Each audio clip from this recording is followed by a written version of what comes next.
நல்ல food disappointment தருமா? தந்தருக்கே ஃபுட்டால இல்ல சர்வ்ஸால. பிஆர் மால்ல பாப்பாய் சாப்பிடலாம் ரொம்ப ஆர்வமா போணும். Burger, French fries, Coke combo and signature chicken, popcorn சிக்கன்லாம் வாங்கியிருந்தேன். நான் என் ஆர்டர் பிளேஸ் பண்ணும்போது எனக்கு KOT token or any kind of counter file கொடுக்கல.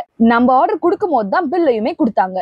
ஓவராலா என்னோட ஆர்டர் நம்பர் 208 சொன்னாங்க. 208 ஆர்டர்னு கால் பண்ணும்போது நான் போனேன். இல்லங்க உங்க ஆர்டர் 208 கிடையாது, உங்களுக்கு 210 சொன்னாங்க. கொஞ்ச நேரம் கழிச்சு 210 ஆர்டருக்கு நான் போகும்போது அப்ப வேற ஒரு கஸ்டமரும் அதே ஆர்டர் நம்பருக்கு வந்திருந்தாங்க.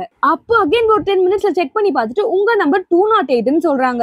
அதுவும் அதை வெயிட் பண்ணிட்டு இருந்த ஆர்டரை எடுத்துக்கோங்கன்னு சொல்றாங்க. அந்த ஆர்டர் டேபிள்ல ரொம்ப நேரம் இருந்தனால எனக்கு ஹாட்டா சர்வ் பண்ணுங்கன்னு சொன்னா அவங்க அதுக்குமே ரெஸ்பாண்ட் பண்ணாம அதே ஆர்டர் தான் எனக்கு திருப்பி ரிப்பீட் பண்ணி கொடுத்தாங்க. அந்த ஆர்டர்லயுமே 2 ஐட்டம் மிஸ்ஸிங். இதுக்கு ஏன் டோக்கனை என் கையில கொடுத்திருந்தா நான் என்னோட ஆர்டர் கரெக்டா வாங்கியிருப்பேன் இல்லையா? ஆர்டர் பிளேஸ் பண்ணும்போது நேம் எல்லாம் கேக்குறாங்க, பட் டிஸ்பிளே போர்ட்ல ரேண்டமா ஒரு பேரை காமிச்சிட்டு இருக்காங்க. எங்க ஆர்டர் பிளேஸ் பண்ணும்போதே அவங்க ரொம்பவே ஹரிபரியா தான் பண்ணிக்கிட்டு இருந்தாங்க. ஆனா எங்களுக்கு மட்டும் தான் இந்த பிரச்சனை நாங்க நினைச்சிட்டு இருந்தோம். ஆனா அங்க எல்லாருக்குமே இதே பிரச்சனை தான். பிசிக்கல் காப்பி டோக்கன் கொடுக்கலன்னா நம்மளோட ஆர்டரை வேற ஒருத்தவங்க வாங்கிட்டு போக மாட்டாங்கன்னு என்ன நிச்சயம்? டிஸ்பிளே போர்ட்ல என்னோட ஆர்டர் ரெடி ஆயிடுச்சுன்னு வந்திருந்தோம். ஏன் என்னோட ஆர்டர் ரெடி ஆகலன்னு கேட்டா நாங்க அந்த டிஸ்பிளே போர்ட்ல அப்டேட் பண்ண மாட்டோம், இங்க கூப்பிடுவாங்க, அப்ப நீங்க வந்தா போதும்னு சொல்றாங்க.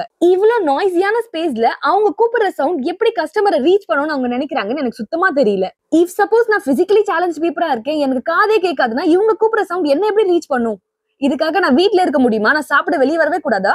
இத்தோட அவங்க நிறுத்திக்கல, கஸ்டமரோட நேமையும் தப்பா போட்டிருக்காங்க. அது மட்டும் இல்லாம கஸ்டமர் பர்ச்சேஸ் பண்ணிருந்த அந்த ஐட்டம்ஸுமே இன்கரெக்ட் பிரைஸ்ல கொடுத்திருந்தாங்க. நம்ம என்ன பிரைஸ்ல வாங்கி இருக்கோம்ன்றத சொல்ல வேண்டியது அவங்களோட ரெஸ்பான்சிபிலிட்டி. அந்த ரெஸ்பான்சிபிலிட்டியுமே அவங்க கரெக்டா பண்ணல. அண்ட் இவ்வளவு மிஸ்டேக் நடந்துருச்சுன்னு போய் கேட்கும் போதும் அவங்க டைம் ஆயிடுச்சு நான் போறேன் அப்படின்னு சொல்லி கிளம்பி போறது இன்னமும் இரிட்டேட்டிங்கா இருந்தது. பை மிஸ்டேக் சில விஷயம் நடக்கிறது நார்மல், பட் அதை சரி பண்ண கூட ட்ரை பண்ணல. அதுதான் ப்ராப்ளமே.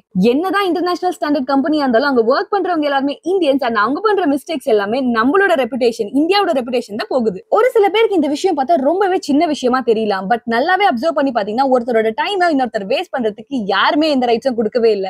இங்க டைம் மட்டும் ஸ்பாயில் ஆகல, நம்மளோட மைண்ட்ஸ் அண்ட் நிறைய பிளான்ஸ் எல்லாமே ஸ்கேட்டர் ஆகுது. என்னதான் ஃபுட் நல்லா இருந்தாலும் இவங்க சர்வீஸால டிசப்பாயின்மெண்ட் தான். அவரா இருங்க, டோக்கன் நம்பர் ஹாட் காப்பி வாங்கிக்கோங்க. நீங்க ஏதாச்சும் மிஸ்டேக் பண்ணிட்டீங்கன்னா மறக்காம அதை சரி பண்ண ட்ரை பண்ணுங்க.